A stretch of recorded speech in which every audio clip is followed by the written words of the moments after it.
भागवत गीता का महत्व।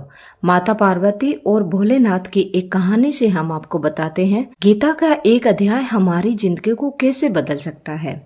माता पार्वती जी ने कहा, भगवान आप सब तत्वों के ज्ञाता हैं। आपकी कृपा से मुझे श्री विष्णु संबंधी नाना प्रकार के धर्म सुनने को मिले जो समस्त लोक का उद्धार करने वाले हैं। हे देव, अब मैं गीता का महत्व सुनना चाहती हूँ, जिसका श्रवण करने से श्री हरि की भक्ति बढ़ती है।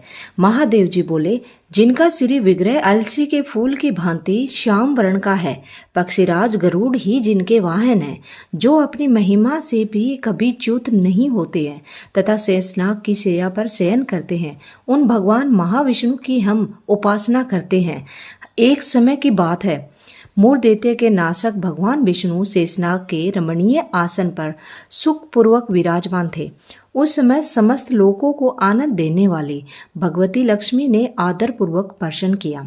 लक्ष्मी जी ने पूछा, भगवान आप संपूर्ण जगत का पालन करते हुए भी अपने ऐश्वर्य के प्रति उदासीन होकर जो इस क्षीर सागर से नींद ले रहे हैं, इसका क्या कारण है?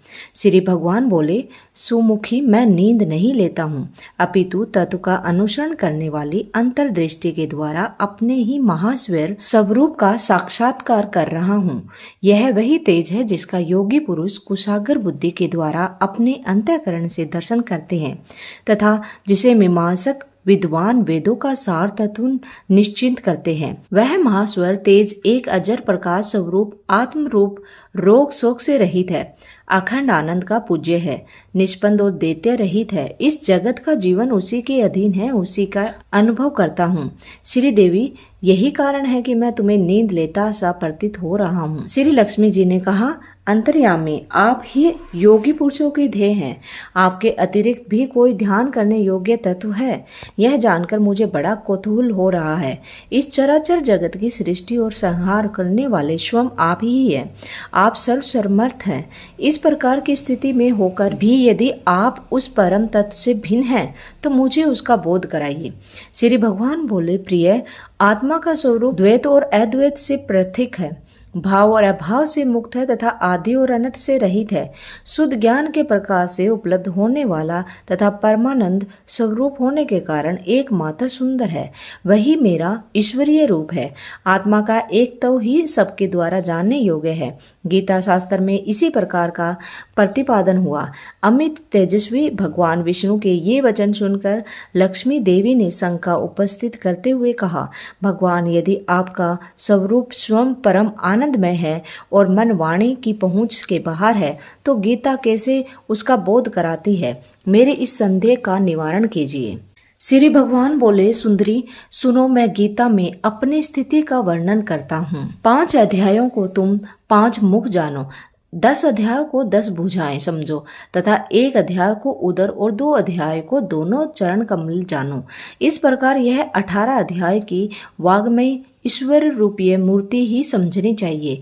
यह ज्ञान मात्र से ही महान पातकों का नाश करने वाली है। जो उत्तम बुद्धि वाला है पुरुष गीता के 1 या आधे अध्याय का अथवा 1 आधे या 24 श्लोक का भी प्रतिदिन अभ्यास करता है, वह सुशर्मा के समान मुक्त हो जाता है। श्री लक्ष्मी ने पूछा, भगवान, सुशर्मा कौन था, किस जाति का था और किस कारण से उसकी मुक्ति हुई? श्री भगवान बोले, प्रिय, सुशर्मा बड़ी खोटी बुद्धि का मनुष्य था और पापियों का तो वह शिरोमणि ही था। उसका जन्म वैदिक ज्ञान से शून्य और क्रूरतापूर्ण कर्म करने वाले ब्राह्मणों के कुल में हुआ था। वह न ध्यान करता था, न जप, न होम करता था और न अतिथियों का सत्कार। वह मूढ़ होने के कारण सदा विषयों के सेवन में ही लगा रहता था। हल जोतता और पत्ते बेचकर जीविका चलाता था। उसे मदिरा पीने का व्यसन था तथा वह मांस भी खाया करता था। इस प्रकार उसने अपने जीवन का दीर्घकाल व्यतीत कर दिया। एक दिन मूढ़ बुद्धि सुशर्मा पत्ते लाने के लिए किसी ऋषि की वाटिका में घूम रहा था। इसी बीच में काल रूपधारी काले सांप ने उसे डस लिया। सुशर्मा की मृत्यु हो गई। बाद में वह अनेक नरकों में गया, वहां भी यातनाएं भोग कर मृत्यु लोक में लौट आया और वहां बोझा ढोने वाला बैल बन गया। उस समय किसी पंगु ने अपने जीवन को आराम से व्यतीत करने के लिए उसे खरीद लिया। बैल ने अपनी पीठ पर पंगु का भार ढोते हुए बड़े कष्ट से 7-8 वर्ष बिताए। एक दिन पंगु ने किसी ऊंचे स्थान पर बहुत देर तक बड़ी तेजी के साथ उस बेल को घुमाया। उससे वह थककर बड़े वेग से पृथ्वी पर गिर पड़ा और मूर्छित हो गया। उस समय वहां बहुत से लोग एकत्रित हो गए। उस जन समुदाय में किसी पुण्यात्मा व्यक्ति ने उस बेल का कल्याण करने के लिए उसे अपना पुण्य दान किया। उसके बाद कुछ दूसरे लोगों ने भी अपने अपने पुण्यों को याद करके उन्हें उसके लिए दान दिया। उस भीड़ में एक वेश्या भी खड़ी थी।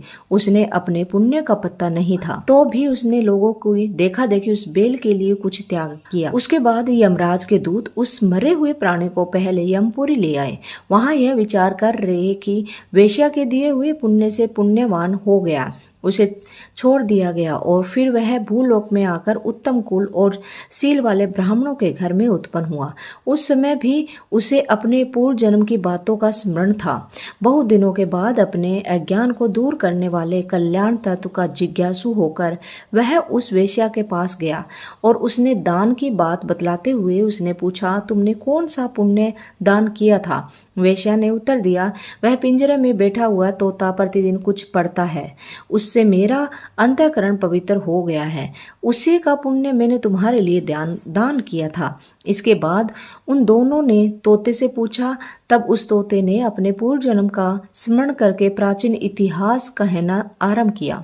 तोता बोला, पूर्व जन्म में मैं विद्वान होकर भी विद्वान के अभिमान में मोहित रहता था।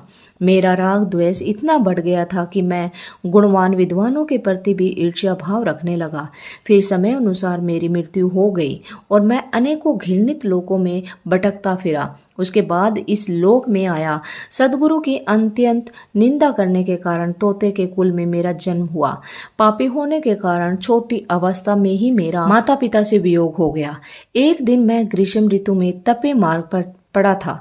वहां से कुछ श्रेष्ठ मुनि मुझे उठा लाए और परमात्माओं के आश्रम के भीतर एक पिंजरे में उन्होंने मुझे डाल दिया। वहीं मुझे पढ़ाया गया। ऋषियों ने बालक बड़े आदर के साथ गीता के प्रथम अध्याय का अध्ययन करते थे। उन्हीं से सुनकर मैं भी बार बार पाठ करने लगा। इसी बीच में एक चोरी करने वाले बहेलिये ने मुझे वहां से चुरा लिया। उसके बाद इस देवी ने मुझे खरीद लिया। पूर्व काल में मैंने इस प्रथम अध्याय का अभ्यास किया था, जिससे मैंने अपने पापों को दूर किया।